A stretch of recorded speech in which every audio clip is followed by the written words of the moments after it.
Eu sempre acreditei que ser mãe significava ter um lugar neste mundo que ninguém poderia me tirar.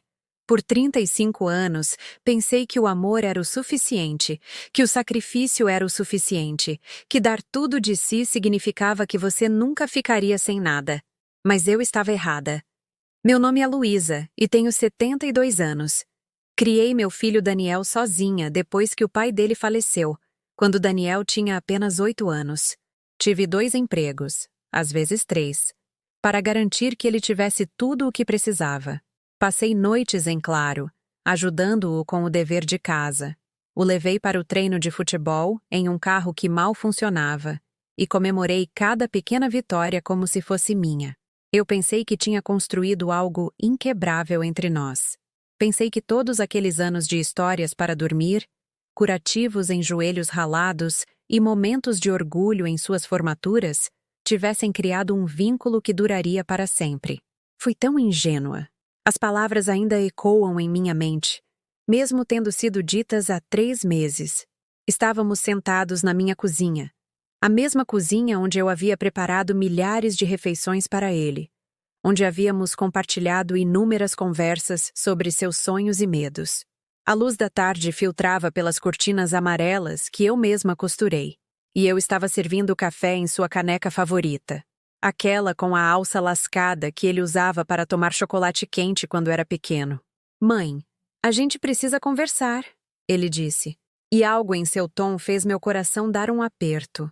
Não do tipo bom, mas aquele que vem quando você sente o perigo se aproximando, mas não consegue identificar o que é. Sentei-me à sua frente, com as mãos envolvendo minha própria caneca para me aquecer, embora não estivesse frio. "O que foi, querido?" perguntei, usando a mesma voz gentil que usava quando ele tinha medo de monstros debaixo da cama. Ele não conseguia me olhar diretamente. Em vez disso, encarava a mesa, a mesma superfície de madeira onde ele havia feito seu dever de casa por anos, onde havíamos jogado jogos de tabuleiro em tardes chuvosas, onde eu o ensinei a sovar pão com as mãos cobertas de farinha. "Mãe, eu acho que está na hora de você começar a pensar na sua própria vida, criar suas próprias tradições, encontrar seu próprio caminho." As palavras pairaram no ar entre nós como fumaça, e, a princípio, eu não conseguia entender o significado delas. "Eu não entendo, Daniel. O que você está tentando dizer?" Foi quando ele finalmente me olhou, e eu vi algo em seus olhos que nunca tinha visto antes. Não raiva, não tristeza, mas indiferença. Completa e devastadora indiferença. "A Sarah e eu conversamos, e achamos que seria melhor se você passasse o Natal com pessoas da sua idade. Queremos começar nossas próprias tradições como família. Os pais dela virão para a ceia, e achamos que ficaria sem graça." Sem graça. 35 anos de maternidade reduzidos a uma única palavra. Sem graça. Senti algo frio se instalar em meu peito, algo que não tinha nada a ver com o clima lá fora. "Mas Daniel", sussurrei, minha voz quase inaudível, "eu sou sua mãe. Eu sou sua família." Ele se mexeu desconfortavelmente na cadeira, a mesma cadeira onde costumava se sentar na adolescência, me contando sobre seu primeiro coração partido, enquanto eu ouvia e oferecia lenços e sorvete. "Eu sei, mãe. Mas os pais da Sarah nunca passaram o Natal com a filha e o marido antes. Eles estão muito animados.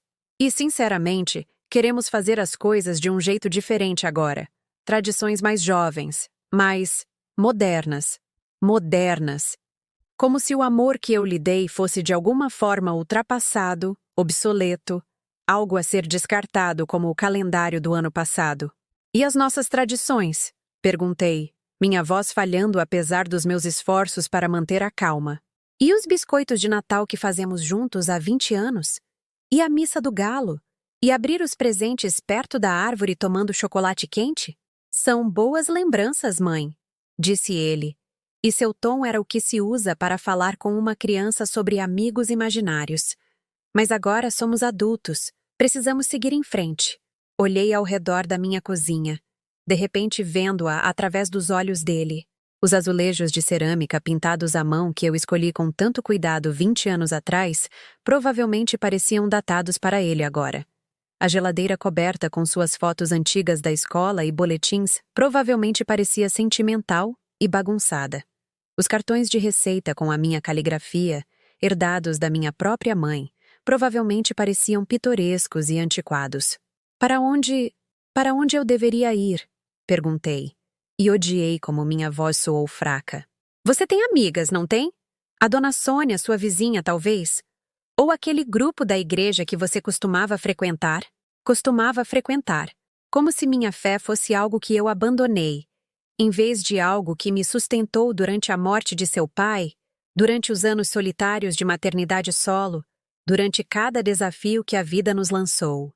Daniel, eu disse, estendendo a mão sobre a mesa para tocar a dele, a mesma mão que segurei quando ele estava com medo, quando estava doente, quando estava triste.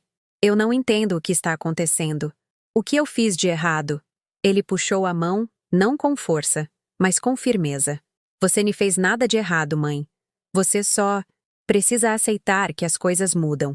As pessoas crescem. As famílias evoluem. Evoluem.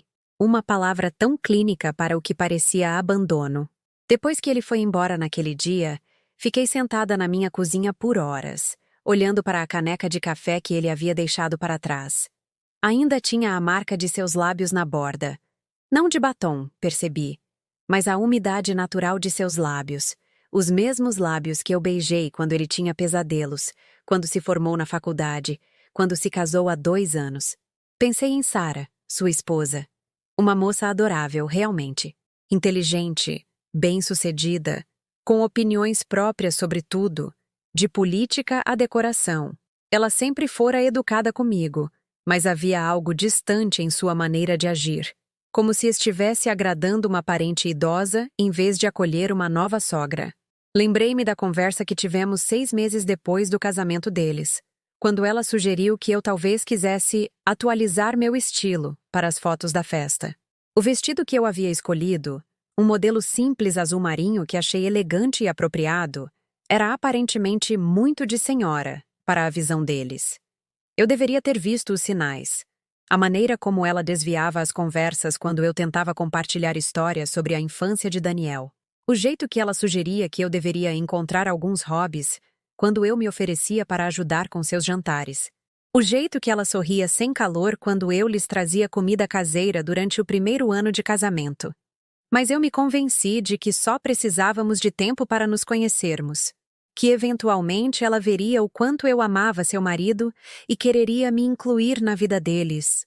Pensei que ser uma boa sogra significava ser paciente, compreensiva, disposta a recuar quando necessário, mas sempre pronta para avançar quando preciso.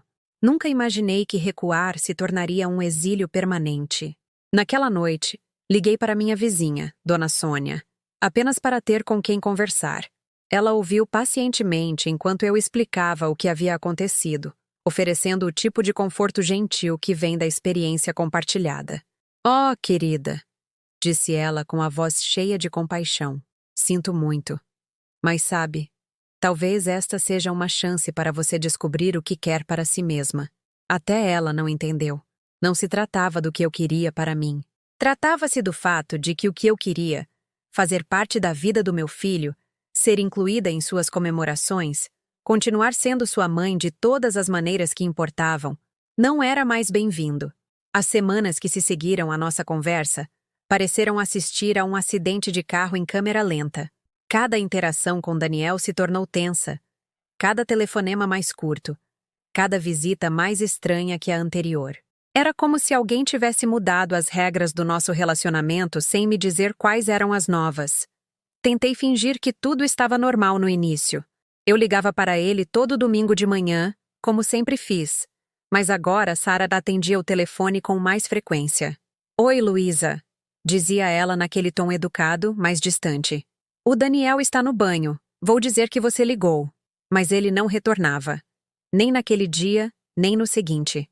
Quando finalmente conseguia falar com ele, geralmente depois de ligar novamente na terça ou quarta-feira, ele parecia apressado, distraído. "Desculpa, mãe. A gente tem estado muito ocupado. A Sarah está planejando um jantar para os colegas de trabalho dela, e tivemos muito o que preparar." Eu não fui convidada para o jantar, é claro. Nem sequer fui informada sobre ele até depois de acontecer, quando vi as fotos nas redes sociais de Sara. Mesas lindamente postas, comida elegante, rostos sorridentes de pessoas que eu nunca conheci. Pessoas que aparentemente eram mais dignas de seu tempo e atenção do que a mulher que o criou. Lembro-me de encarar aquelas fotos por um longo tempo, tentando entender o que estava vendo. Lá estava meu filho, bonito em sua camisa passada, com o braço em volta da esposa, ambos sorrindo para a câmera. A sala de jantar que eu via ao fundo era a mesma sala de jantar onde eu os ajudei a se mudar há 2 anos, onde pendurei cortinas e sugeri arranjos de móveis. Mas agora parecia diferente, de alguma forma, mais sofisticada.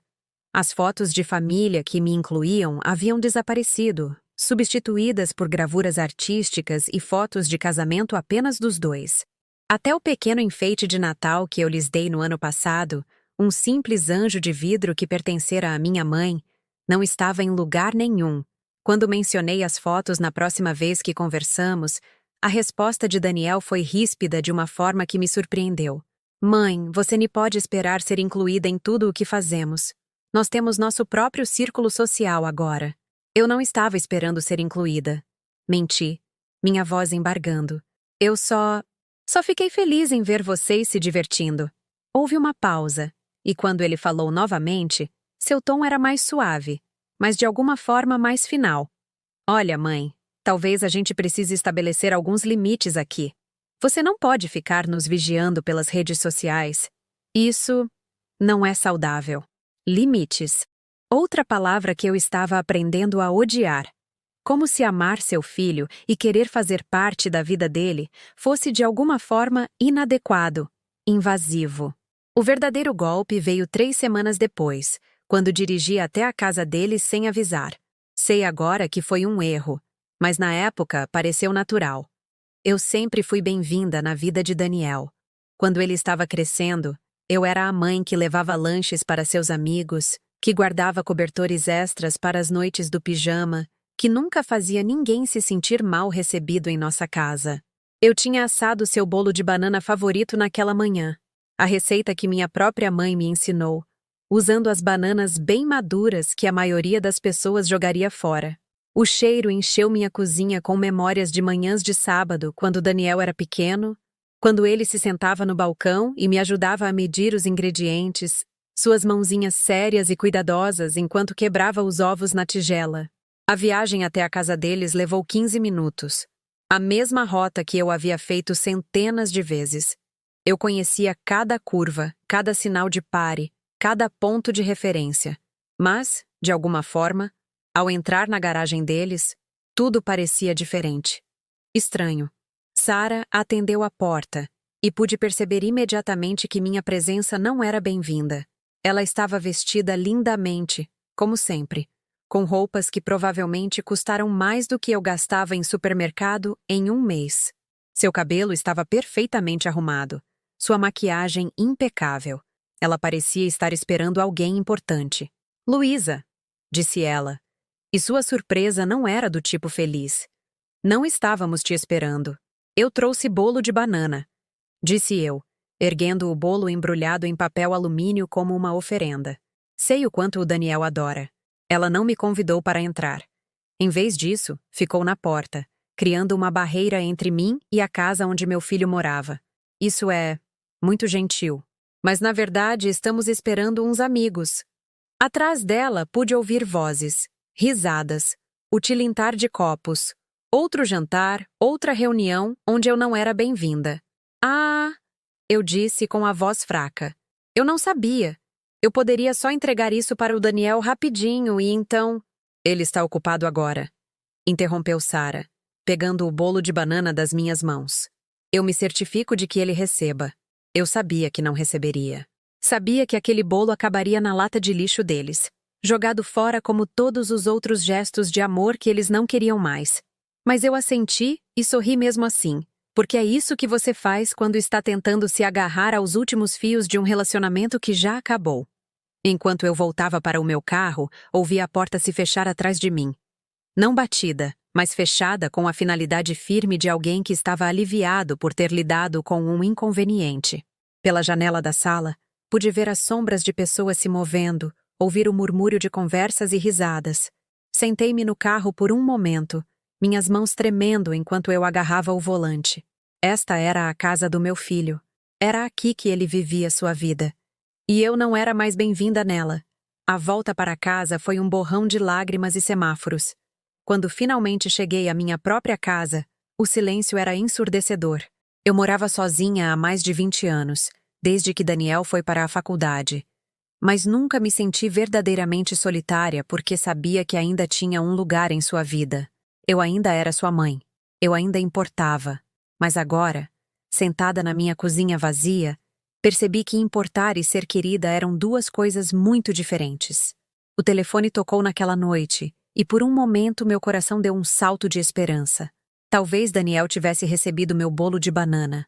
Talvez ele quisesse me agradecer, me convidar para um café, explicar que tudo não passava de um mal-entendido.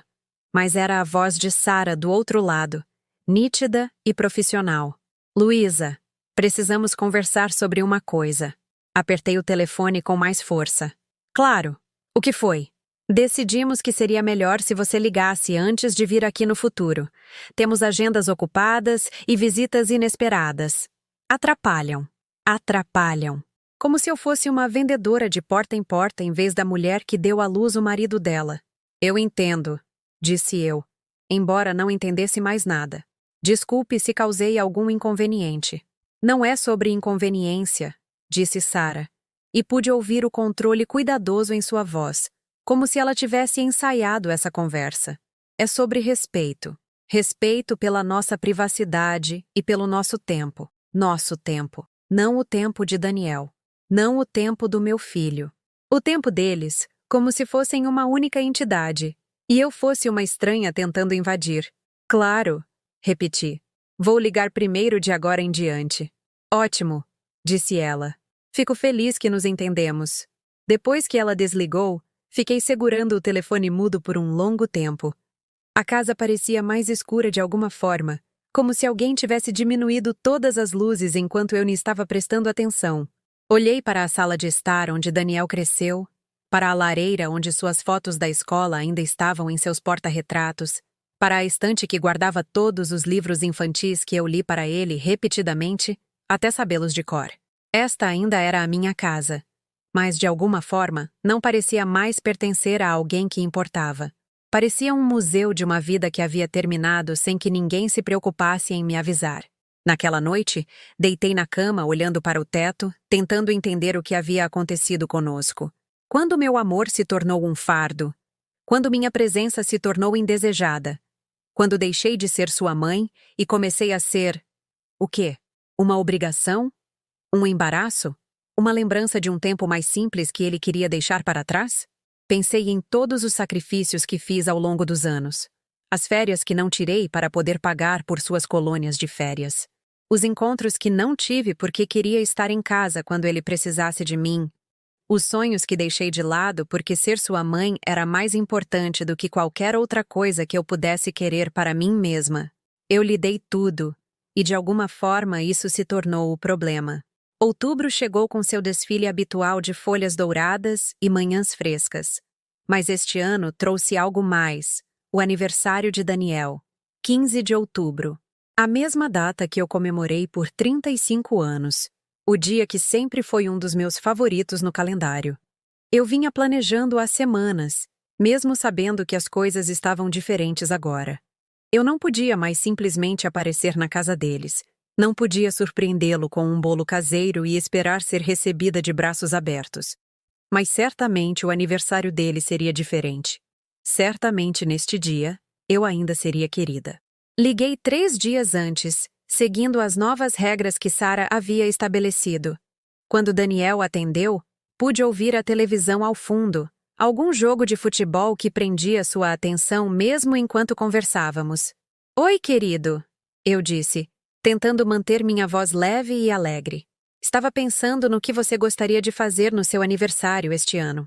Houve uma pausa, e ouvi o volume da televisão baixar um pouco.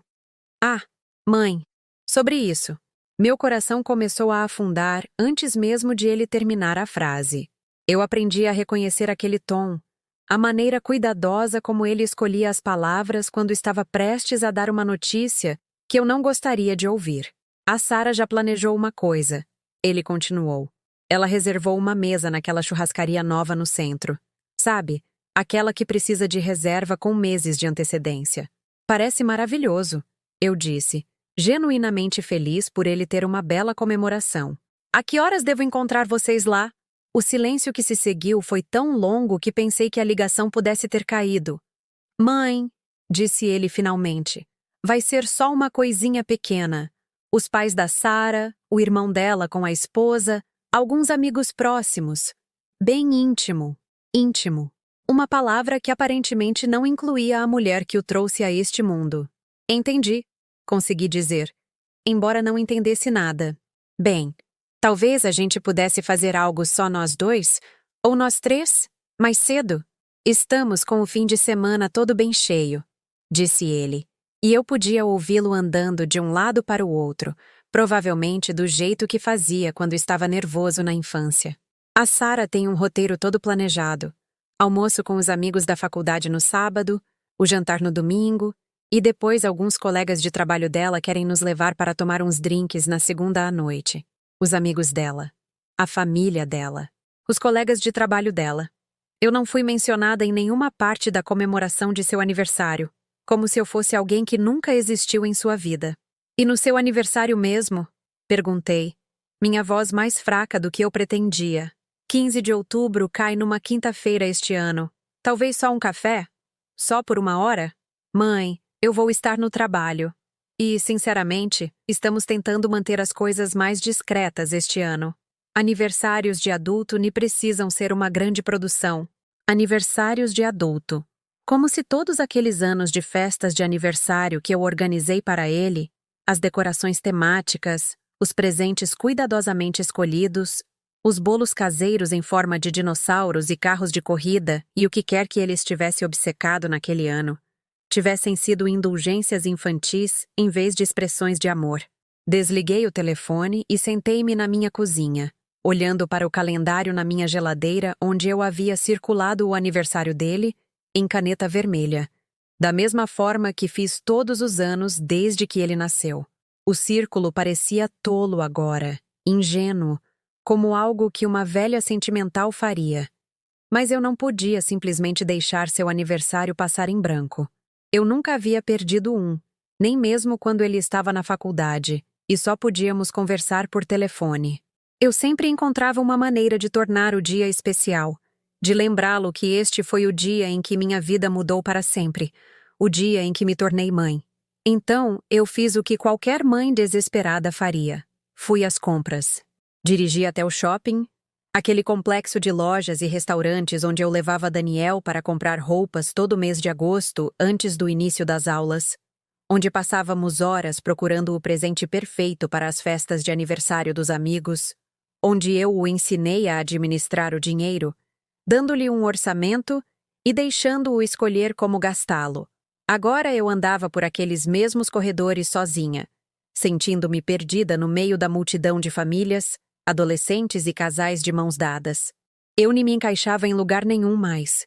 Era velha demais para comprar para mim mesma, solitária demais para comprar para a família, esperançosa demais para aceitar que estava comprando para alguém que não queria o que eu tinha a oferecer.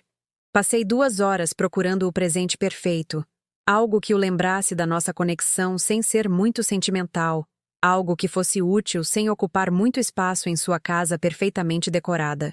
Finalmente me decidi por uma bela pasta de couro, do tipo que ele poderia usar para apresentações no trabalho. Era cara, mais do que eu realmente podia pagar, mas disse a mim mesma que era um investimento em nosso relacionamento. Mandei gravar suas iniciais e a data, não de seu aniversário, mas do dia em que o trouxe para a casa do hospital, 35 anos atrás. Uma mensagem particular entre mãe e filho, uma lembrança de onde ele veio. Na manhã do seu aniversário, embrulhei a pasta em papel prateado com uma fita azul marinho, as mesmas cores que usei no quartinho dele quando nasceu. Escrevi um cartão que levei 6 tentativas para acertar. tentando encontrar o equilíbrio entre expressar meu amor e não parecer muito carente. Feliz aniversário para meu filho maravilhoso, finalmente escrevi. Tenho muito orgulho do homem que você se tornou. Com amor sempre, mamãe. Simples, seguro. O tipo de mensagem que não poderia ser criticada por ser muito emotiva ou inadequada. Dirigi até seu escritório na minha hora de almoço, o presente embrulhado no banco do passageiro ao meu lado. Eu havia ligado antes para ter certeza de que ele estaria lá, falando com sua secretária, que se lembrava de mim das festas de Natal que eu costumava frequentar quando Daniel começou a trabalhar lá. "Oh, Dona Luísa", ela disse calorosamente. "Que bom ouvir sua voz. O Daniel estará em reuniões a maior parte da tarde, mas posso garantir que ele receba o que você quiser deixar para ele." O prédio do escritório era elegante e moderno, todo de vidro e aço que refletia o céu de outono. Eu já estive lá muitas vezes, na época em que ainda era incluída na vida de Daniel, quando ele me convidava para os piqueniques da empresa e festas de fim de ano. O segurança me reconheceu e acenou com um sorriso. "Não a vejo há um tempo, Dona Luísa", disse ele gentilmente. "Como tem passado?" "Bem, obrigada." Menti, segurando o presente com mais força. "Muito bem." A viagem de elevador até o 14º andar pareceu uma eternidade. Eu ensaiei o que diria se encontrasse Daniel no corredor. Como explicaria minha presença sem parecer patética ou desesperada? Mas quando as portas se abriram, o corredor estava vazio, exceto pelo zumbido suave da vida de escritório. Telefones tocando, teclados clicando, conversas abafadas atrás de portas fechadas. A secretária de Daniel, Janete, me cumprimentou com um calor genuíno. Ela tinha mais ou menos a minha idade, uma mulher que entendia o que significava ter orgulho das conquistas de seus filhos. "Que surpresa adorável", disse ela, levantando-se de sua mesa. "O Daniel não mencionou que você viria." "Ele nem sabe", admiti. "Eu queria fazer uma surpresa de aniversário para ele." O rosto de Janete se iluminou em compreensão. "Oh, que fofo! Tenho certeza de que ele vai adorar. Ele está em uma reunião agora, mas posso pegar isso para ele se quiser." Hesitei. Eu havia imaginado entregar o presente a ele pessoalmente, ver seu rosto quando o abrisse, talvez até ganhar um abraço ou pelo menos um sorriso genuíno. Mas através das paredes de vidro da sala de conferências, pude ver Daniel sentado a uma longa mesa com várias outras pessoas, papéis espalhados diante deles, todos com uma aparência séria e profissional. "Na verdade", disse Janete, baixando a voz, "a esposa dele ligou mais cedo. Ela vai buscá-lo para almoçar, alguma comemoração especial de aniversário. Talvez você queira esperar e ver se consegue encontrá-los." Sara estava vindo para cá. Claro que estava. Ela provavelmente tinha reservas em algum lugar caro. Havia planejado algum gesto elaborado que faria meu simples presente parecer pequeno e sem importância em comparação. "Sabe de uma coisa?", eu disse colocando a pasta embrulhada na mesa de Janete. "Apenas entregue isso a ele quando estiver livre. Não há necessidade de interromper a reunião dele." "Tem certeza?", perguntou Janete, seus olhos gentis, mas preocupados. "Sei que ele gostaria de te ver." "Será?" Eu não tinha mais certeza disso. Na verdade, estava começando a duvidar de tudo que pensava saber sobre meu relacionamento com meu filho. Enquanto esperava o elevador, ouvi uma risada familiar ecoando pelo corredor. A voz de Sara, brilhante e animada, seguida pelos tons mais graves de Daniel. Eles estavam caminhando em direção ao escritório dele, provavelmente voltando do almoço de aniversário. E a última coisa que eu queria era ser pega à espreita em seu local de trabalho como uma espécie de perseguidora. Apertei o botão do elevador freneticamente, mas os números acima das portas se moviam com uma lentidão agonizante. 12, 13. As vozes estavam se aproximando. Finalmente, as portas se abriram, e eu entrei bem a tempo de ouvir Sara dizer: "Você viu a inveja da Rebeca quando você pediu o vinho? Ela está tentando impressionar os sócios há meses, e aqui está você, sendo promovido antes dela." As portas se fecharam antes que eu pudesse ouvir a resposta de Daniel, mas eu já tinha ouvido o suficiente. Eles estavam falando sobre a vida profissional dele, seus colegas, seu sucesso. Todas partes de sua existência sobre as quais eu não sabia mais nada. Eu não era mais a pessoa com quem ele compartilhava suas vitórias e dificuldades. Esse papel havia sido preenchido por outra pessoa. Quando cheguei em casa naquela noite, sentei-me ao lado do telefone, esperando que tocasse. Certamente Janete já lhe dera o presente. Certamente ele ligaria para me agradecer, mesmo que fosse apenas uma conversa rápida. Preparei um jantar simples para mim e comi devagar, mantendo um ouvido atento ao telefone. Mas ele não tocou, nem naquela noite, nem no dia seguinte, nem durante toda a semana. Finalmente, no domingo seguinte, não aguentei mais. Liguei para ele tentando parecer casual. Oi, querido, só estou ligando para saber como foi. Como foi a comemoração do seu aniversário? Ah, foi ótimo, disse ele. E pude ouvir a felicidade genuína em sua voz. A Sarah realmente se superou. O jantar foi incrível, e os pais dela nos deram uma coleção de vinhos fantástica que eles estavam guardando. Que maravilha! Eu disse, esperando que ele mencionasse meu presente. Ele não mencionou. Daniel, eu disse finalmente, você recebeu a pasta que deixei no seu escritório? Houve uma pausa, e então... Ah, sim. Obrigado. Foi gentil da sua parte. Gentil. O tipo de palavra que você usa para descrever um presente de um conhecido, não da sua mãe. Pensei que você poderia usar para apresentações, eu disse, tentando injetar entusiasmo na minha voz. Certo, sim. Tenho certeza de que encontrarei um uso para ela. Ele nunca encontrou. 6 meses depois, quando visitei a casa deles pela última vez, vi a pasta fechada em um armário, ainda na caixa de presente, ainda embrulhada no papel de seda que eu havia dobrado cuidadosamente ao redor dela. Uma lembrança cara de que meu amor não era mais querido ou necessário. Novembro chegou com seus céus cinzentos e galhos nus, e me vi passando pelos meus dias como um fantasma em minha própria vida. A casa parecia maior de alguma forma, cada cômodo ecoando com memórias que agora pareciam zombar de mim. Eu me pegava preparando 2 xícaras de café pela manhã, esquecendo que ninguém viria me visitar. Comprava os biscoitos favoritos de Daniel no supermercado antes de lembrar que ele não passaria para comê-los. A parte mais difícil foi o nosso tradicional almoço do feriado de novembro. Por 34 anos, eu organizei esse almoço. Mesmo quando Daniel estava na faculdade, ele dirigia para casa para comer meu peru, minha farofa, a maionese que seu pai adorava, pela tradição de nos sentarmos à mesa e dizermos pelo que éramos gratos. Era o nosso dia, nossa tradição familiar, o único feriado que parecia completamente nosso. Este ano, eu preparei tudo mesmo assim. Não consegui evitar.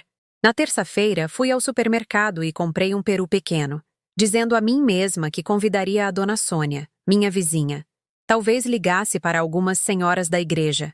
Mas enquanto eu estava na minha cozinha na quarta à noite, descascando batatas sozinha, finalmente tive que encarar a verdade. Liguei para Daniel naquela noite, minhas mãos tremendo enquanto discava seu número. Quando ele atendeu, pude ouvir música e risadas ao fundo, os sons de uma casa se preparando para a celebração. Oi, mãe! Disse ele, mas sua voz estava distraída, distante. Eu só queria saber, disse eu, tentando manter a voz firme. A que horas você gostaria de vir para o almoço amanhã? O peru estará pronto às 2, mas se você quiser vir mais cedo para assistir ao desfile como costumávamos. Mãe, sua voz cortou meu planejamento como uma faca.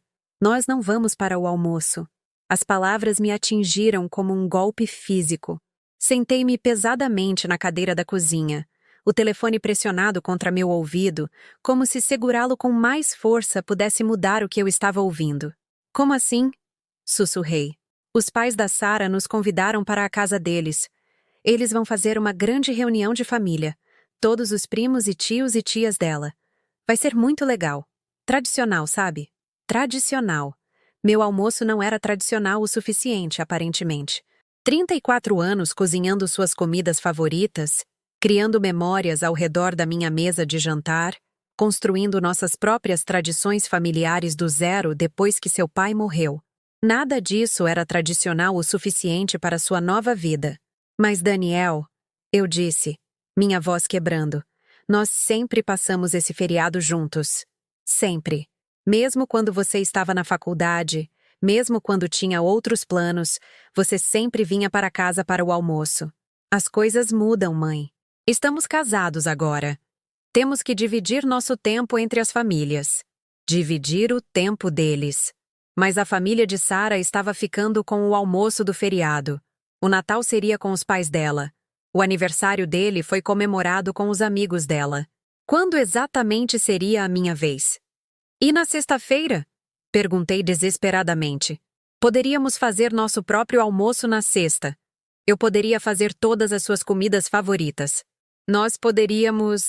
Nós vamos estar bem cansados depois de amanhã, disse ele.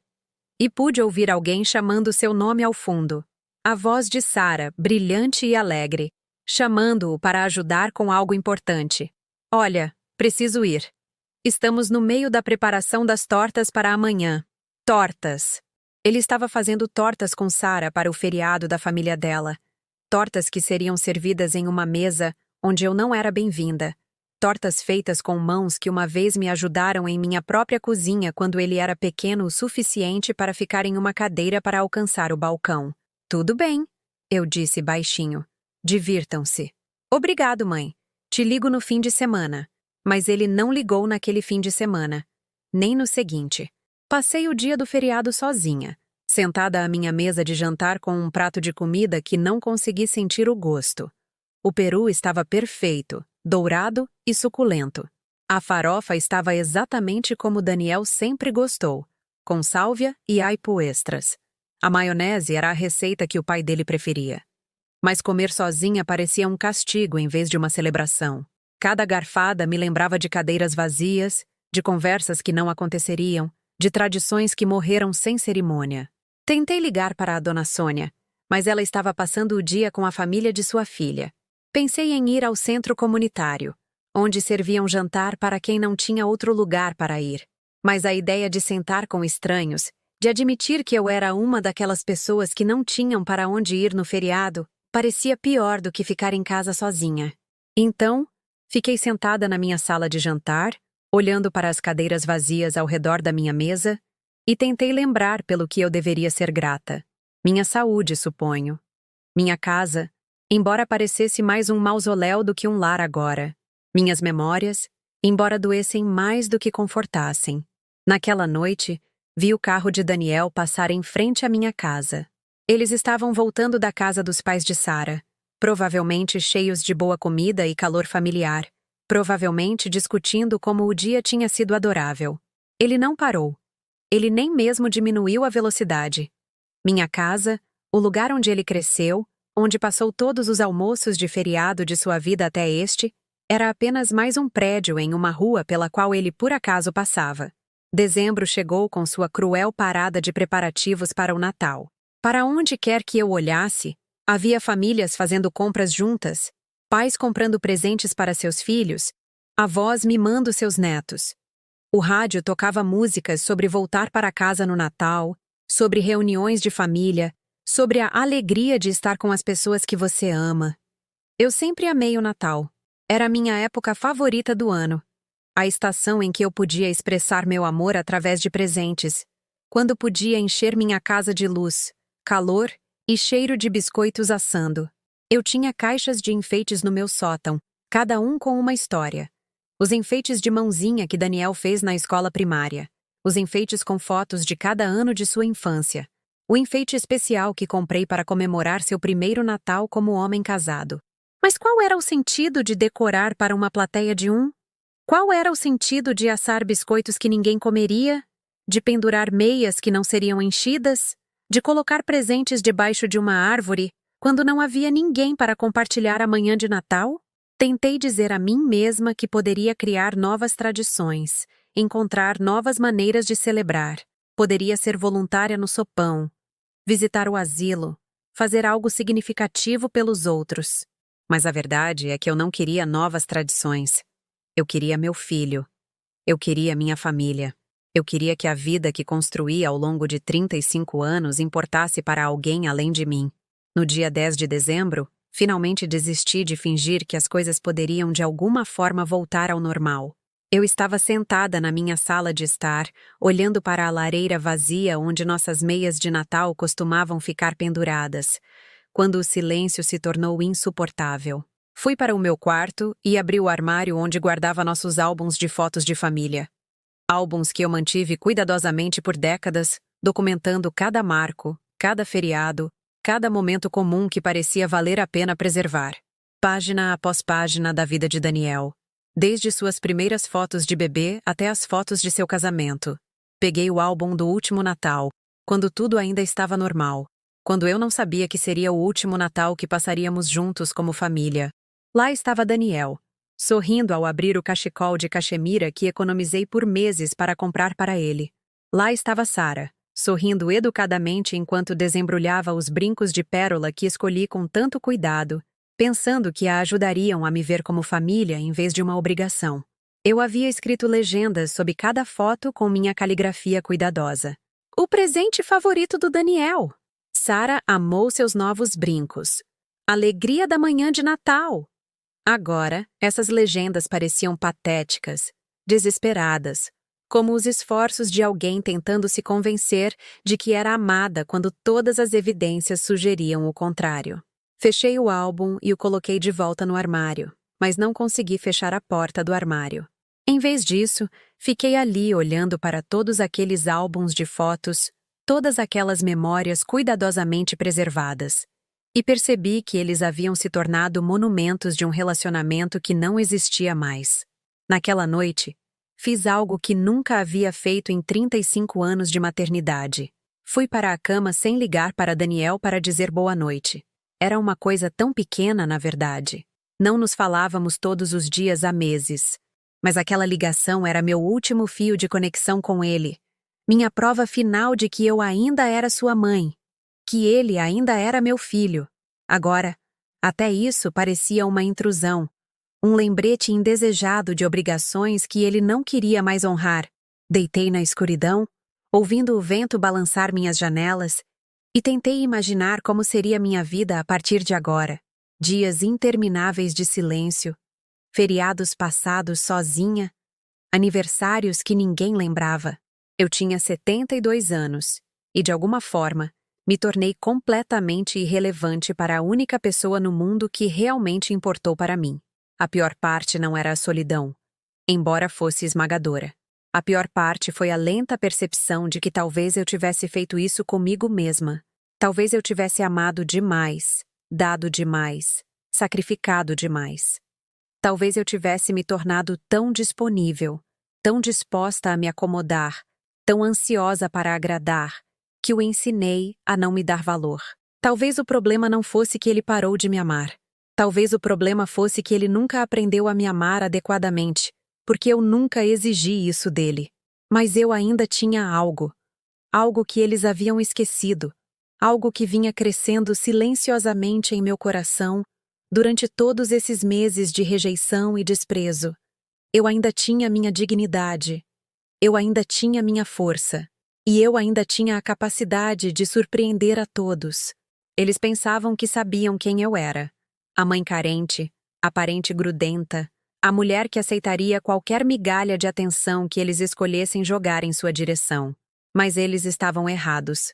Eu ainda era Luísa Almeida, a mulher que criou um filho sozinha, que construiu uma vida do nada, que sobreviveu à morte do marido e aos desafios da maternidade solo. Eu ainda não tinha terminado. Longe disso. A manhã em que parei de esperar meu telefone tocar foi a manhã em que tudo começou a mudar. Acordei no dia 15 de dezembro e percebi que não checava minhas mensagens há 2 dias. Por meses, eu corria para atender cada chamada, esperando que pudesse ser Daniel, pulando a cada notificação caso ele finalmente tivesse se lembrado que eu existia. Mas naquela manhã, eu simplesmente fiquei na cama e observei a luz do sol de inverno filtrar por minhas cortinas. E senti algo mudar dentro do meu peito. Não era paz, exatamente. Era mais como a sensação que você tem quando para de lutar contra uma correnteza e se deixa flutuar. Eu estava nadando contra a corrente há tanto tempo, exaurindo-me tentando alcançar pessoas que continuavam se afastando. Agora, pela primeira vez em meses, eu estava parada. Fiz meu café lentamente naquela manhã, sem pressa para começar meu dia de espera. Sentei-me à mesa da cozinha e realmente olhei para minha casa. Este lugar que chamei de lar por 23 anos, onde criei meu filho, onde construí uma vida que aparentemente ninguém mais valorizava, exceto eu. Mas talvez isso fosse o suficiente. Talvez fosse hora de começar a valorizá-la eu mesma. Eu sempre fui o tipo de mulher que se definia através de outras pessoas. Eu era a mãe de Daniel, a viúva de Roberto, a vizinha prestativa, a voluntária confiável da igreja. Eu nunca aprendi a ser apenas Luísa. Não Luísa em relação a outra pessoa, apenas Luísa em seus próprios termos. Naquela tarde, fiz algo que não fazia há anos. Tomei um longo banho no meio do dia, com sais de lavanda que comprei meses atrás. Mas nunca usei porque parecia um luxo me mimar quando ninguém mais se importava o suficiente para notar. Acendi velas, coloquei uma música que gostava e me deixei ficar de molho até a água esfriar. Enquanto estava ali na água morna, comecei a pensar em minha mãe. Ela morreu há 10 anos, mas eu ainda podia ouvir sua voz claramente, especialmente as coisas que ela costumava dizer quando eu era jovem, antes de me casar, antes de me consumir cuidando de outras pessoas. Luísa, ela costumava me dizer, nunca se faça tão pequena a ponto de desaparecer. Uma mulher que nem conhece seu próprio valor ensinará os outros a não valorizá-la. Na época, pensei que entendia o que ela queria dizer. Mas agora, sentada no meu próprio banheiro, na minha própria casa, aos 72 anos, percebi que passei décadas me fazendo cada vez menor, até quase desaparecer por completo. Desisti dos meus sonhos quando Daniel nasceu, dizendo a mim mesma que a maternidade era o suficiente, que eu não precisava de mais nada. Desisti da minha independência quando o pai dele morreu, despejando toda a minha energia em ser ambos os pais para meu filho. Desisti da minha identidade quando Daniel se casou, tentando tanto ser a sogra perfeita que esqueci de ser eu mesma. E o que eu tinha para mostrar por todo esse autossacrifício? Um filho que me via como um inconveniente e uma nora que me considerava irrelevante. Mas enquanto eu estava naquela banheira, algo que minha mãe sempre manteve em sua cômoda me veio à mente. Era uma pequena placa de madeira, pintada à mão com flores, que dizia: "Floresça onde você está plantada." Ela a comprou em um bazar da igreja quando eu era adolescente, e eu sempre achei bobo e sentimental. Agora eu entendia o que significava. Eu estava plantada aqui, nesta vida, nesta casa, nesta idade. Eu poderia passar o resto dos meus anos murchando, esperando que outra pessoa me regasse com sua atenção. Ou eu poderia encontrar minha própria luz do sol e florescer mesmo assim. Naquela noite, liguei para minha velha amiga Márcia. Havíamos trabalhado juntas na biblioteca há 15 anos, antes que cortes no orçamento eliminassem sua posição e a forçassem a uma aposentadoria precoce. Mantivemos contato esporadicamente ao longo dos anos, trocando cartões de Natal e ocasionalmente nos encontrando no supermercado. "Luísa", disse ela ao ouvir minha voz, e pude ouvir um prazer genuíno em seu tom. "Que surpresa boa! Eu estava pensando em você outro dia." "Estava mesmo?" perguntei, e percebi como estava faminta pelo simples reconhecimento de que eu existia nos pensamentos de alguém. Claro, eu vi aquela nova exposição biográfica no Museu de História e lembrei o quanto você adorava esse tipo de montagem. Passávamos horas planejando-as quando trabalhávamos juntas. Eu havia esquecido isso sobre mim, que eu adorava criar exposições educativas, que tinha talento para tornar informações históricas acessíveis e interessantes para o público. Esse era o meu trabalho antes de Daniel precisar que eu estivesse disponível para buscá-lo na escola, antes de me convencer de que um trabalho de meio período era mais apropriado para uma mãe. "Márcia", eu disse, surpreendendo a mim mesma com minha franqueza. "Você gostaria de almoçar esta semana? Em um lugar legal. Eu convido." "Eu adoraria", disse ela imediatamente. "Que tal quinta-feira? Tem um café novo no centro de que todo mundo está falando." Quinta-feira. Percebi que não tinha ideia de que dia era. Como havia perdido completamente a noção do tempo durante esses meses de espera sem rumo. Mas quinta-feira parecia perfeito. Quinta-feira soava como um começo. Nos encontramos no café, um lugar alegre com paredes amarelas e móveis descombinados que de alguma forma funcionavam perfeitamente juntos. Márcia estava ótima. Seu cabelo grisalho cortado em um bob estiloso, seus olhos brilhando com inteligência e humor. Ela usava um lindo cachecol roxo que elogiei imediatamente. Eu mesma que fiz, disse ela com orgulho. Tenho aprendido a fazer tricô. Comecei com panos de prato e fui subindo até roupas de verdade. É incrível o que você pode realizar quando tem tempo para se concentrar em algo que gosta. Conversamos por 2 horas. E percebi há quanto tempo não tinha uma conversa de verdade com outro adulto. Não as trocas cuidadosas, pisando em ovos, que eu vinha tendo com Daniel. Não as gentilezas educadas, mas distantes com Sara. Mas uma comunicação real entre 2 pessoas interessadas nos pensamentos e experiências uma da outra. Márcia me contou sobre seu trabalho voluntário no abrigo de animais, sobre as aulas de cerâmica que estava fazendo na faculdade comunitária, sobre o clube do livro do qual participava, onde liam de tudo, de romances de mistério à poesia. Sua vida era cheia, com propósito, satisfatória, e ela estava fazendo tudo por si mesma, porque queria, não porque alguém precisava dela. E você? Ela perguntou eventualmente. O que tem feito? Como está o Daniel? Por um momento, sentiu o aperto familiar no peito, o impulso de dar desculpas, de fingir que tudo estava bem. Mas olhando para o rosto gentil e interessado de Márcia, me vi dizendo a verdade. Daniel e eu não somos mais muito próximos. Eu disse simplesmente. Ele construiu uma nova vida com a esposa, e não parece haver muito espaço para mim nela. Eu esperava que ela oferecesse platitudes, que me dissesse que eu estava imaginando coisas, ou que os relacionamentos familiares passam por fases difíceis. Em vez disso, ela assentiu pensativamente. Sinto muito, disse ela. Isso deve ser incrivelmente doloroso. Mas sabe, Luísa, às vezes quando uma porta se fecha em nossas vidas, é porque precisamos notar todas as outras portas que estiveram abertas o tempo todo. Outras portas.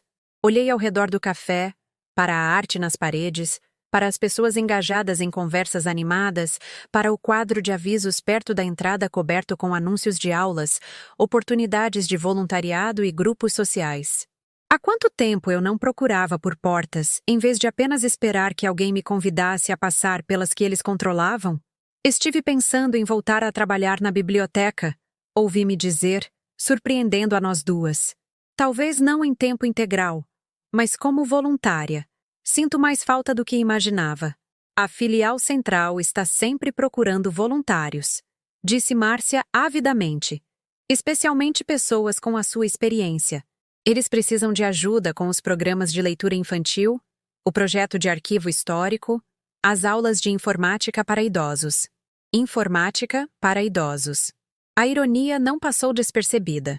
Aqui estava eu, uma idosa, mas provavelmente poderia ensinar a outros o que eu sabia. Eu estava tão focada no que me faltava, nas maneiras como me sentia ultrapassada e irrelevante, que havia esquecido o conhecimento e as habilidades que acumulei ao longo de 7 décadas de vida. Naquela noite, sentei-me na minha sala e realmente a olhei pela primeira vez em meses. Era uma sala bonita, decorada com bom gosto, com peças que escolhi cuidadosamente ao longo dos anos. O sofá azul foi minha compra extravagante de 5 anos atrás, para a qual economizei por mais de 8 meses e que selecionei depois de visitar dezenas de lojas de móveis. A arte nas paredes contava a história dos meus interesses e viagens. Uma aquarela das montanhas de nossa viagem a Minas Gerais quando Daniel tinha 12 anos. Uma fotografia emoldurada do farol onde Roberto me pediu em casamento 38 anos atrás. Esta sala refletia quem eu era, não quem outra pessoa queria que eu fosse. E era adorável. Andei pela minha casa naquela noite como uma turista vendo-a pela primeira vez. A cozinha onde cozinhei milhares de refeições, não porque precisava, mas porque gostava de criar alimento para as pessoas que amava. O quarto de hóspedes onde recebi amigos e parentes ao longo dos anos, sempre me certificando de que se sentissem bem-vindos e confortáveis. O jardim visível pela janela dos fundos. adormecido agora no inverno, mas contendo as roseiras que plantei e cuidei por 15 anos. Esta era a minha vida. Esta casa, estes cômodos, estes bens escolhidos com cuidado e mantidos com amor, eram meus. Eu construí isso, criei isso, sustentei isso. E era bom. Na manhã seguinte, fiz algo que não fazia há meses. Me vesti não porque talvez precisasse ir a algum lugar ou ver alguém, mas porque queria ficar bonita para mim mesma. Vesti meu suéter favorito, o verde escuro que realçava meus olhos. Arrumei meu cabelo em vez de apenas escová-lo. Até passei um pouco de maquiagem.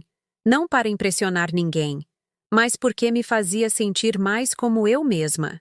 Então, caminhei até minha caixa de correio para pegar o jornal e, em vez de voltar correndo para dentro, fiquei no meu jardim e olhei ao redor do meu bairro. Olhei de verdade. A casa do outro lado da rua onde morava o jovem casal com o filho pequeno. A casa da esquina, onde a dona Célia cuidava de seu belo jardim. A pequena casa ao lado da minha onde a dona Sônia morava sozinha, como eu. Mas parecia perfeitamente contente com sua própria companhia. Eu estava tão focada na vida da qual estava sendo excluída que parei de notar a vida que estava ao meu redor, esperando que eu participasse. Não era a vida que eu planejei. Não era o futuro que eu imaginei quando era mais jovem. Mas era minha. E isso tinha que contar para alguma coisa. Não era mais dor que eu sentia no peito. Era algo completamente diferente.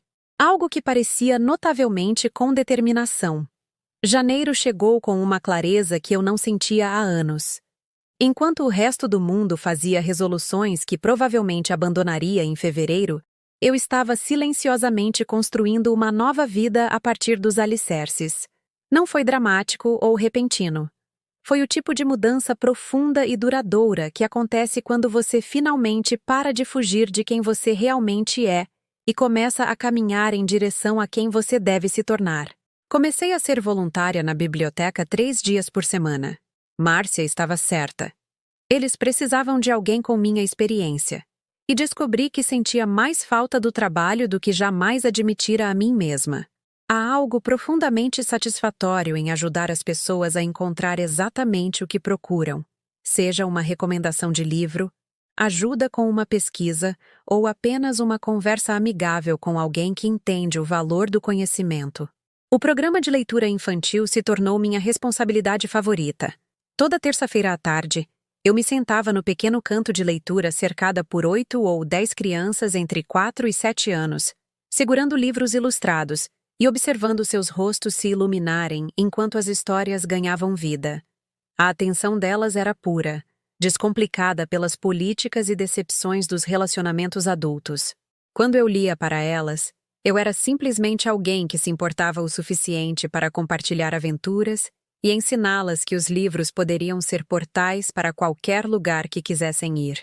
Uma garotinha, a Emma, me lembrava tanto de mim mesma naquela idade. Quieta, observadora, faminta por histórias que pudessem explicar o mundo ao seu redor. Ela chegava mais cedo toda semana e ficava até mais tarde, relutante em deixar o aconchego da biblioteca e voltar para o que quer que a esperasse em casa. Comecei a trazer um livro extra toda semana, algo especial só para ela, e observava seus olhos se arregalarem com a alegria de uma gentileza inesperada. Dona Luísa, ela me disse numa terça-feira de fevereiro. A senhora tem filhos? A pergunta me pegou de surpresa, como perguntas simples costumam fazer quando tocam em verdades complicadas. Tenho um filho, eu disse com cuidado. Ele já é adulto. Ele vem te visitar? Não com muita frequência, admiti. Ela considerou isso com a seriedade pensativa que as crianças trazem aos mistérios dos adultos. Que bobagem, concluiu. Se eu tivesse uma mãe que lesse histórias como a senhora, eu a visitaria todos os dias. A verdade sai da boca das crianças, como dizem. Aquela menina de 6 anos entendia algo que meu filho de 35 anos aparentemente havia esquecido, que o amor dado livremente é precioso e deve ser valorizado, não descartado. Comecei também a frequentar uma aula de cerâmica no Centro Cultural às quintas-feiras à noite. Minhas mãos, que passaram tantos anos cozinhando, limpando e cuidando dos outros, Descobriram que tinham sua própria inteligência criativa. Trabalhar com argila era meditação em sua forma mais pura. Você nem podia pensar em mais nada enquanto centralizava uma peça no torno, não podia se preocupar com o futuro ou se arrepender do passado quando estava totalmente focada no momento presente e no potencial contido em suas mãos. Minha instrutora, uma mulher na casa dos 40 chamada Carol, disse que eu tinha um talento natural. Você tem paciência, ela explicou. A maioria das pessoas tenta forçar a argila a fazer o que elas querem. Você escuta o que ela quer se tornar. Pensei nessa observação muito tempo depois que a aula terminou. Quanto da minha vida eu passei tentando forçar relacionamentos a serem o que eu queria que fossem, em vez de aceitar o que eles realmente eram. Quanta energia eu desperdicei tentando me transformar em alguém que Daniel e Sarah valorizariam, em vez de me tornar alguém que eu mesma pudesse valorizar. O ateliê de cerâmica se tornou meu santuário. Naquele espaço silencioso, cercado pelo cheiro de terra da argila e pelo zumbido suave dos tornos girando, comecei a criar coisas que eram inteiramente minhas. Tigelas simples no início, depois projetos mais ambiciosos. Um conjunto de canecas de café com um esmalte azul suave, um vaso alto o suficiente para as flores que eu planejava colher do meu jardim na primavera. Cada peça que saía do forno parecia uma pequena vitória, a prova de que eu ainda podia aprender novas habilidades, ainda criar beleza, ainda contribuir com algo significativo para o mundo. Eu as enfileirei no parapeito da janela da minha cozinha, uma coleção crescente de evidências de que minhas mãos podiam construir tanto quanto servir. Em março, algo inesperado aconteceu. Eu estava trabalhando no arquivo histórico da biblioteca, ajudando a digitalizar fotografias e documentos antigos, quando descobri uma coleção de imagens dos primórdios da cidade. Escondida entre fotos de prédios que já não existiam e retratos formais de família, havia uma fotografia que me fez prender a respiração. Era minha bisavó, em pé em frente à mesma biblioteca onde eu agora trabalhava. Ela não devia ter mais de 25 anos na fotografia, usando uma saia longa e escura e uma blusa branca com mangas bufantes, o cabelo preso em um coque alto, no estilo popular no início do século. Mas seu rosto era inconfundivelmente aparentado ao meu. Os mesmos olhos escuros, o mesmo queixo determinado, a mesma expressão de força silenciosa. De acordo com a documentação anexa à fotografia, ela havia sido uma das fundadoras do Conselho da Biblioteca, uma das mulheres que arrecadaram fundos e mobilizaram o apoio da comunidade para construir o prédio onde eu agora passava meus dias. Ela tinha sido uma força pela alfabetização e educação em uma época em que não se esperava que as mulheres tivessem opiniões sobre tais assuntos. Fiquei olhando para aquela fotografia por um longo tempo, sentindo uma conexão de mais de um século com uma mulher que se recusou a deixar que as circunstâncias limitassem seu impacto no mundo. Ela havia construído algo duradouro, algo que ainda servia à comunidade mais de 100 anos depois. Eu estava trabalhando na instituição que ela ajudou a criar, dando continuidade a um trabalho que ela havia começado. Naquela noite, emoldurei a fotografia e a coloquei na minha lareira, ao lado das fotos de família que um dia incluíram Daniel. Ela pertencia ali, esta ancestral que eu nunca soube que existia, esta mulher que aparentemente me passou mais do que apenas suas características físicas. Ela me deu um legado de força e serviço que eu só agora começava a entender. Mas, mesmo enquanto construía esta nova vida, estabelecendo rotinas que me traziam satisfação e paz, eu também estava me preparando para outra coisa. Algo que eu ainda não tinha admitido para mim mesma, mas que se fortalecia a cada dia que passava. Eu comecei a prestar atenção à vida de Daniel de uma maneira diferente. Não da forma desesperada e esperançosa com que eu costumava monitorar suas postagens nas redes sociais, procurando por sinais de que ele sentia minha falta ou evidências de que eu ainda poderia importar para ele. Isso era mais deliberado, mais estratégico. Eu estava simplesmente observando, coletando informações, entendendo os padrões de seus dias e escolhas. Eu sabia que ele havia sido promovido no trabalho em fevereiro, informação que obtive não por ele me contar diretamente, mas por uma postagem de parabéns na página pública de sua empresa. Sabia que ele e Sarah haviam começado a frequentar uma academia cara no centro, porque os vi lá quando passei de carro a caminho da aula de cerâmica. Sabia que eles estavam fazendo viagens de fim de semana para a casa de campo dos pais de Sarah, porque Sarah postava fotos cuidadosamente selecionadas de suas atividades. Eu não os estava perseguindo. Quero deixar isso claro. Eu estava apenas ciente, da maneira que uma mãe está sempre ciente, mesmo quando lhe dizem que sua ciência não é desejada. E o que observei me preocupou de maneiras que não tinham nada a ver com meus próprios sentimentos feridos. Daniel parecia cansado naquelas fotos das redes sociais, mais velho que seus 35 anos. Seu sorriso parecia forçado, performático. As postagens de Sarah estavam se tornando mais frequentes e mais elaboradas, como se ela estivesse se esforçando mais para projetar uma imagem de felicidade perfeita. Em abril, ouvi algo que confirmou minhas suspeitas crescentes. Eu estava no supermercado, pegando maçãs na seção de hortifruti, quando ouvi vozes familiares no corredor ao lado. Sarah estava conversando com alguém. Sua irmã, pensei, pela intimidade casual da conversa. Eu não sei por quanto tempo mais consigo manter isso, dizia Sarah, a voz tensa de estresse. As prestações da casa estão acabando com a gente. E o Daniel está falando em querer começar uma família em breve. Como vamos pagar por um bebê quando mal conseguimos pagar nosso estilo de vida atual? Você não pode pedir ajuda à mãe dele? Sugeriu a outra voz.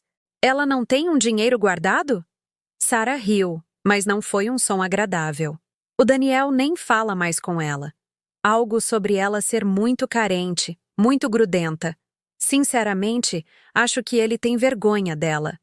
Ela é tão comum. Não é exatamente a sogra que eu imaginei quando me casei com alguém do mercado financeiro. Fiquei muito quieta, prendendo a respiração, com uma maçã parada a meio caminho do meu carrinho.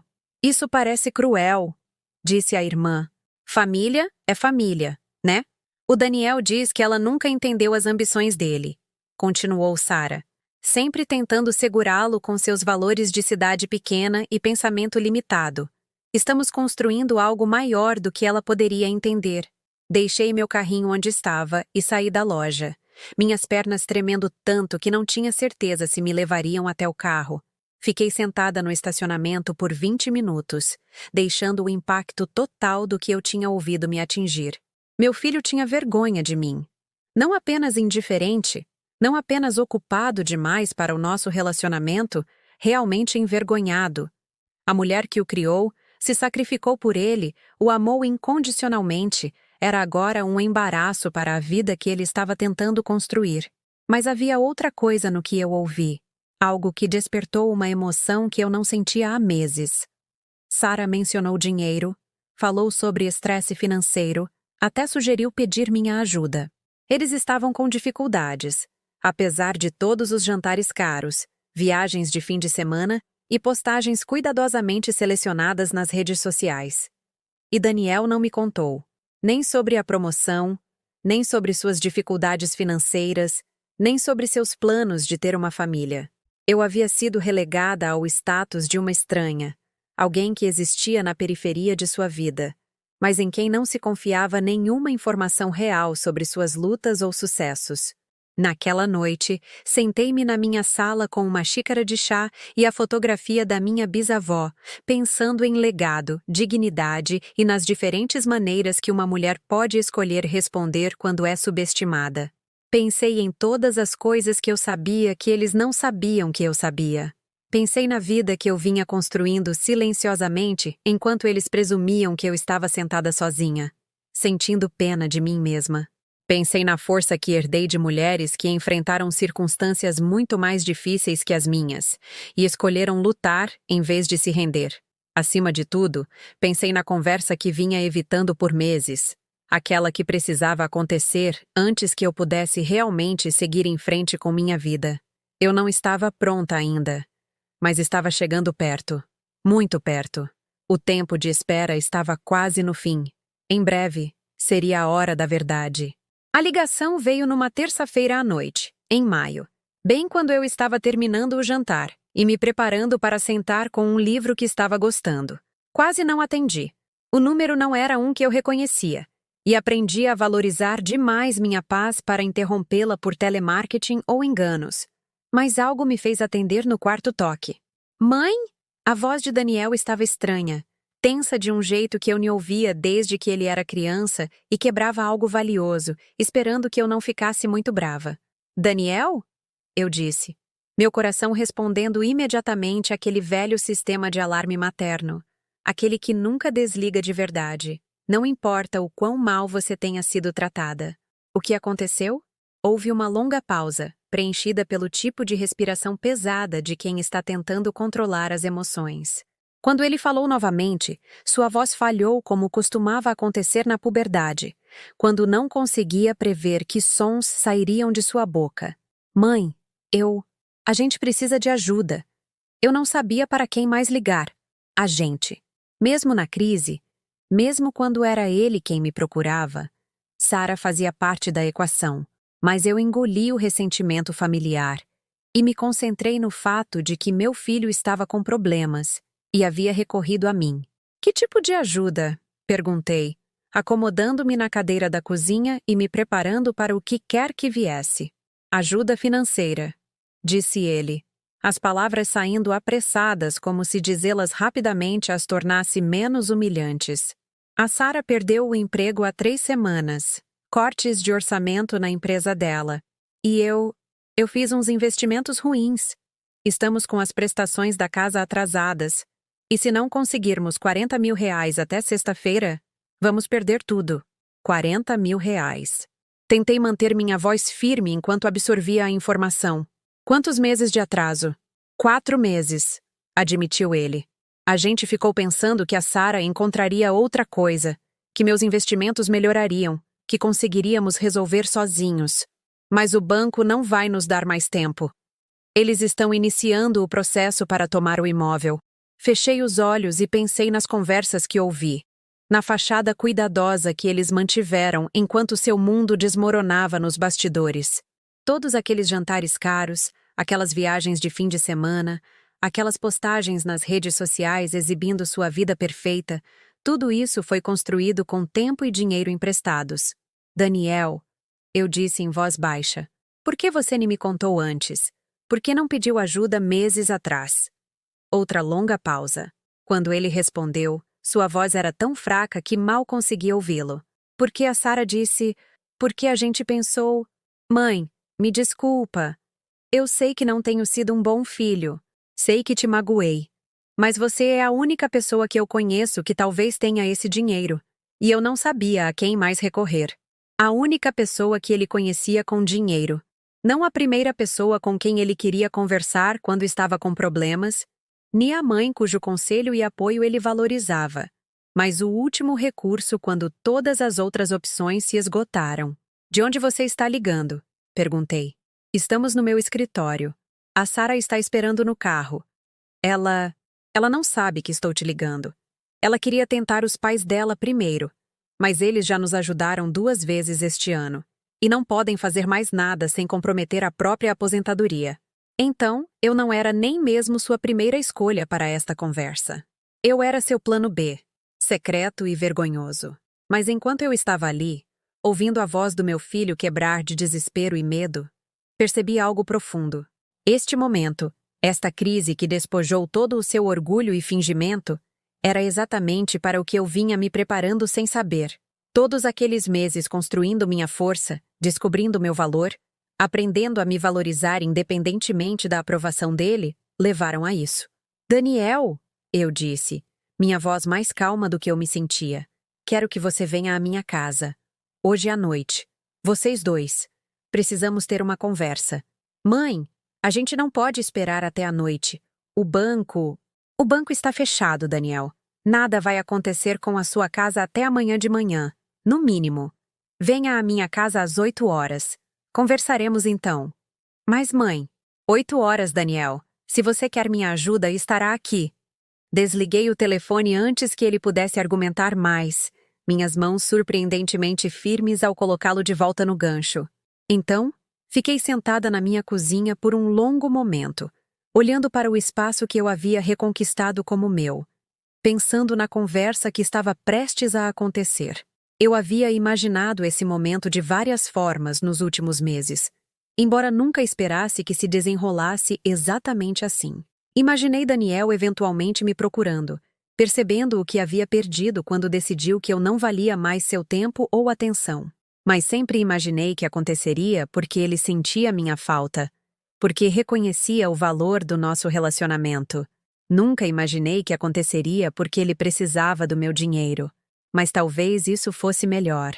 Talvez essa crise, por mais dolorosa que fosse para todos nós, finalmente forçasse a honestidade que faltava em nosso relacionamento há tanto tempo. Talvez criasse o espaço para a conversa que deveríamos ter tido meses atrás. Passei as 2 horas seguintes me preparando, não apenas minha casa, mas a mim mesma. Tomei um banho e vesti meu melhor vestido, o azul marinho com botões prateados que sempre me fez sentir elegante e confiante. Arrumei meu cabelo com cuidado e coloquei os brincos de pérola que Roberto me deu em nosso 20º aniversário de casamento. Eu queria parecer a mulher que me tornei, não a mãe desesperada e desprezada que eles esperavam encontrar. Também preparei minha sala de jantar, servindo café e os biscoitos que assei naquela manhã para o programa de leitura infantil. Não porque estava tentando recebê-los de volta à minha vida com comida, como poderia ter feito meses atrás, mas porque eu era uma anfitriã graciosa e esta era a minha casa. Exatamente às 8 horas, ouvi o carro deles na minha garagem. Pela janela da frente, observei-os sentados no veículo por vários minutos, aparentemente tendo algum tipo de discussão intensa. Sara gesticulava animadamente e, mesmo à distância, pude ver a tensão em sua linguagem corporal. Daniel balançava a cabeça, as mãos agarrando o volante como se fosse a única coisa que o mantinha de pé. Finalmente, eles saíram do carro e caminharam até minha porta. Daniel estava com uma aparência terrível.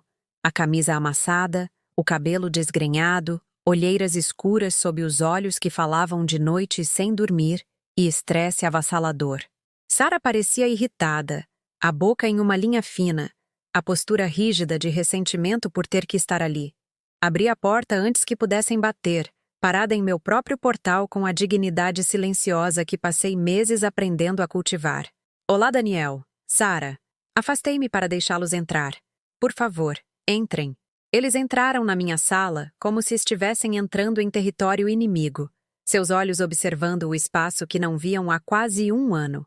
Observei seus rostos enquanto notavam as mudanças, as novas peças de cerâmica nas minhas prateleiras, a fotografia emoldurada da minha bisavó na lareira, o ar geral de um lar que estava sendo vivido e amado por alguém que se valorizava.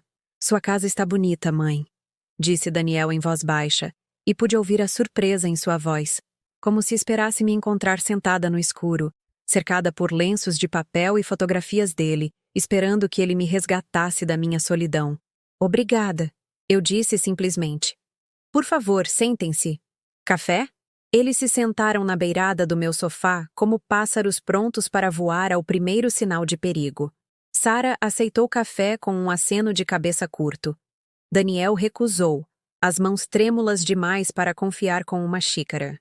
Servi o café de Sara em uma das minhas novas canecas feitas à mão, observando-a examiná-la com o olhar crítico que ela trazia para tudo em minha vida. Então, sentei-me à frente deles na minha própria poltrona, com as mãos cruzadas calmamente no colo, e esperei. O silêncio se estendeu por quase 1 minuto inteiro antes que Daniel finalmente falasse. Mãe, eu sei que isso é estranho. Eu sei que não tenho sido... Sei que as coisas estão tensas entre nós. Mas estamos realmente desesperados. Se perdermos a casa, perdemos tudo. A Sara tem procurado emprego, mas a área dela é competitiva, e com esse tempo fora do mercado... De quanto vocês precisam? Perguntei, cortando sua explicação confusa. 40 mil para quitar as prestações, disse ele rapidamente. Talvez mais uns 10 mil para cobrir outras contas, para nos dar um fôlego enquanto a Sara encontra um novo emprego. 50 mil reais. Eu tinha mais do que isso na minha poupança. Dinheiro que acumulei ao longo de anos, vivendo com cuidado. Dinheiro que sempre presumi que eventualmente ajudaria meu filho quando ele precisasse. Dinheiro que desapareceria para sempre se eu desse a eles, sem garantia de que não se encontrariam na mesma posição novamente em 6 meses. E o que eu ganho em troca? Perguntei. Ambos pareceram surpresos com a pergunta. A boca de Daniel realmente se abriu um pouco, como se a ideia de uma contrapartida nunca lhe tivesse ocorrido. Mãe, disse ele lentamente. Você é minha mãe. É isso que a família faz um pelo outro. É mesmo? Perguntei, minha voz perfeitamente calma. Porque no último ano, vocês deixaram bem claro que eu não faço mais parte da sua família. Vocês me excluíram de feriados, ignoraram minhas ligações, desprezaram meus presentes e disseram a pessoas que sentem vergonha de mim. Então estou curiosa sobre essa súbita redefinição das obrigações familiares. A xícara de café de Sarah bateu no pires quando ela a pousou com muita força. Como você... Como eu soube que você me chamou de embaraço para sua irmã no supermercado no mês passado? Completei para ela. Porque eu estava lá, Sarah. Ouvi a conversa inteira. A cor sumiu de seus rostos enquanto as implicações disso eram absorvidas. Eles presumiram que eu estava em casa, em isolamento ignorante, enquanto discutiam minhas inadequações. Nunca consideraram que eu pudesse ter uma vida, ir a lugares, ouvir acidentalmente a verdade sobre como eles realmente me viam. Agora, continuei, minha voz ainda calma, mas com uma firmeza que eles nunca tinham ouvido antes. Vamos conversar sobre o que família realmente significa. O silêncio que se seguiu às minhas palavras foi ensurdecedor. Eu podia ver a mente de Daniel trabalhando, tentando processar o quanto eu sabia, há quanto tempo eu sabia, e o que isso significava para a conversa que estávamos prestes a ter. Sarah ficou completamente imóvel, seu rosto uma máscara de pânico mal controlado. Família, continuei, pousando minha própria xícara de café com cuidado deliberado.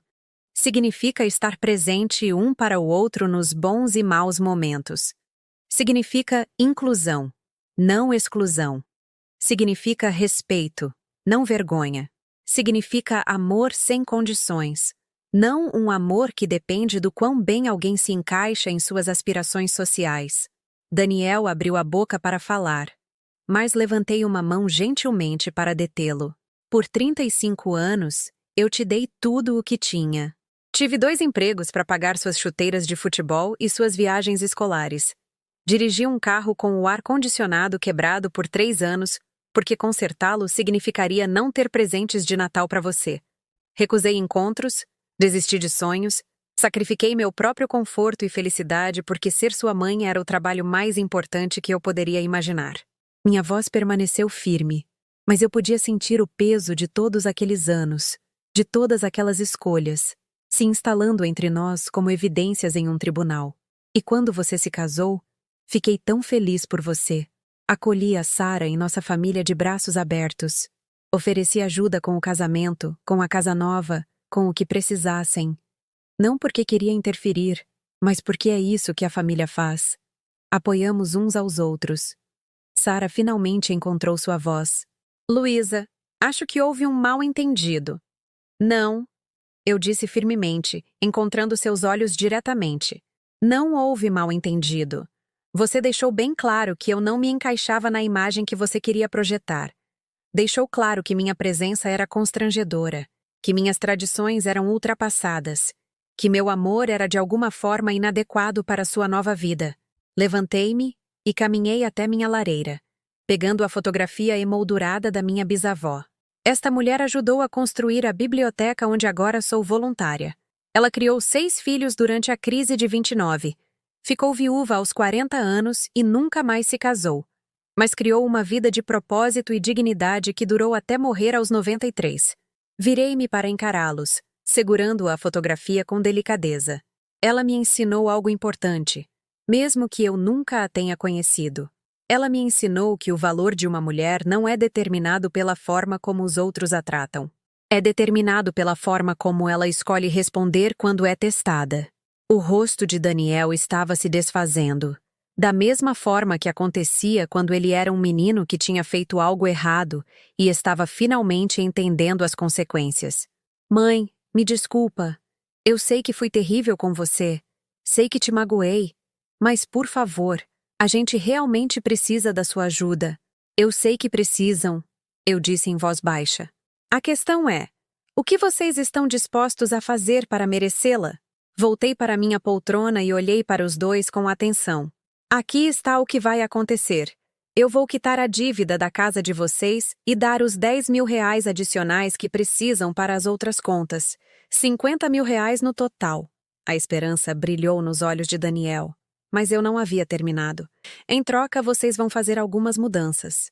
Primeiro, Sara, você vai ligar para sua irmã e corrigir a conversa que teve sobre mim.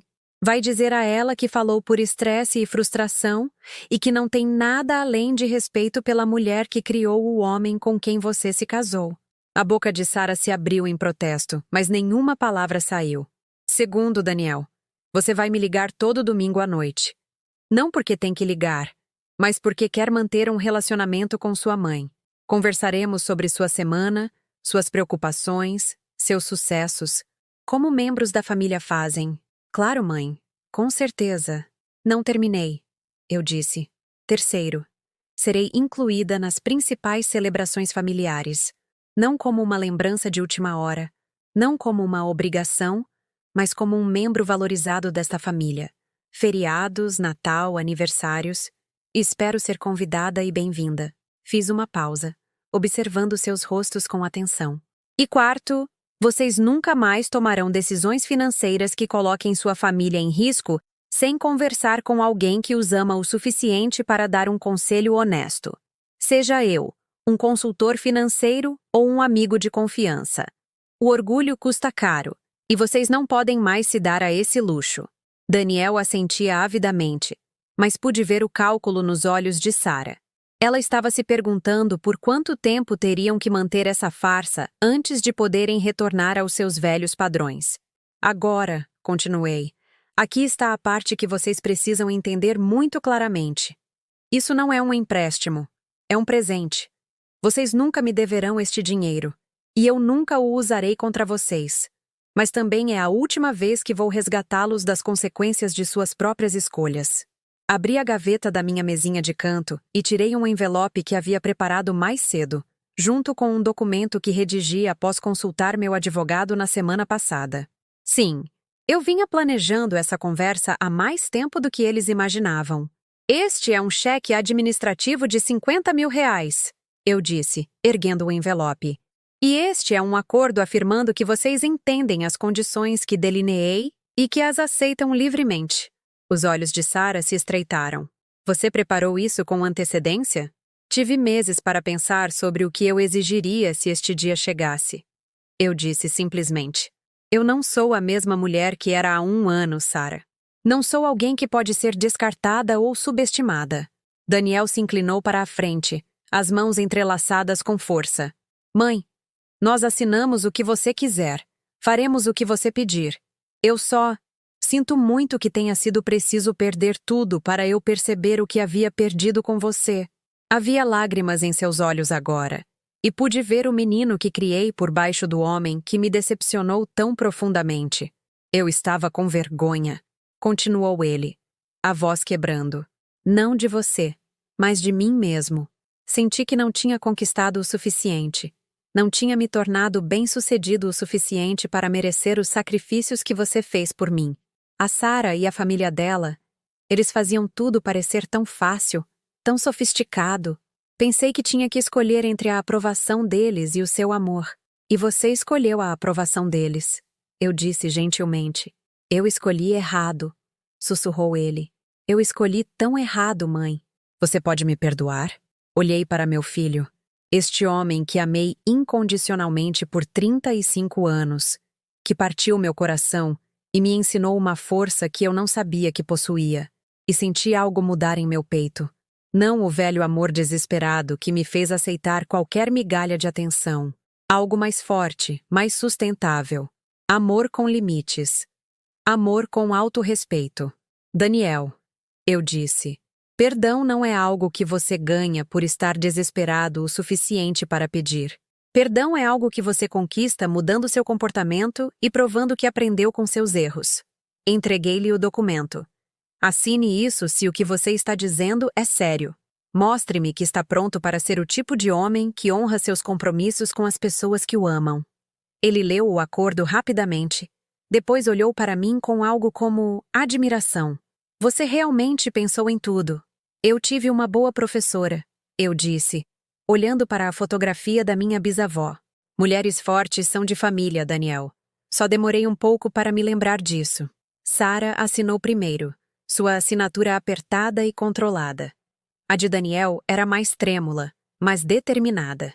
Quando terminaram, entreguei-lhes o cheque administrativo. Há mais uma coisa, eu disse enquanto Daniel olhava para o cheque como se não pudesse acreditar que era real. Quero que ambos entendam que não estou fazendo isso para comprar seu amor ou forçar minha volta às suas vidas.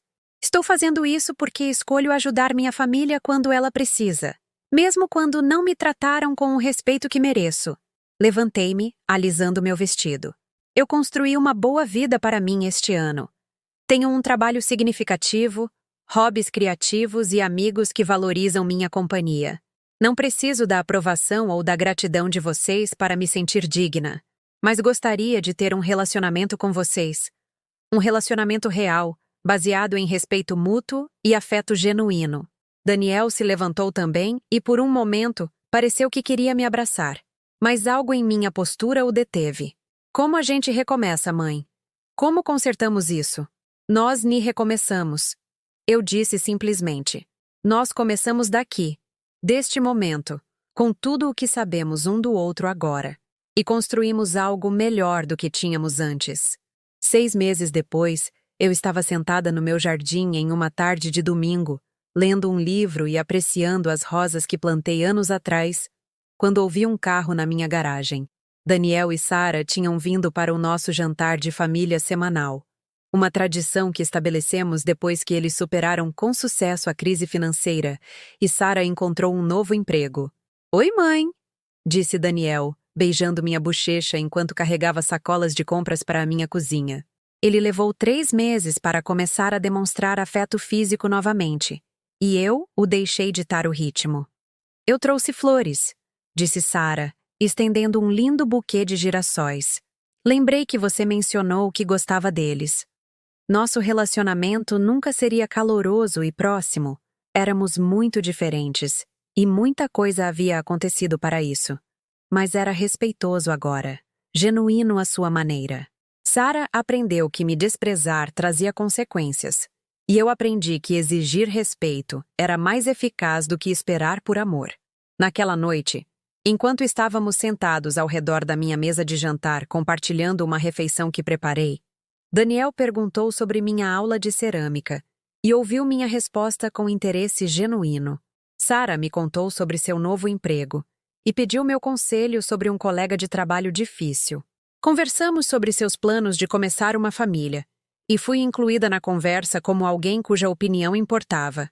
Não era o relacionamento que eu queria originalmente com eles, mas era honesto, e era sustentável, e o mais importante, era construído sobre uma base de respeito mútuo, em vez de sacrifício unilateral.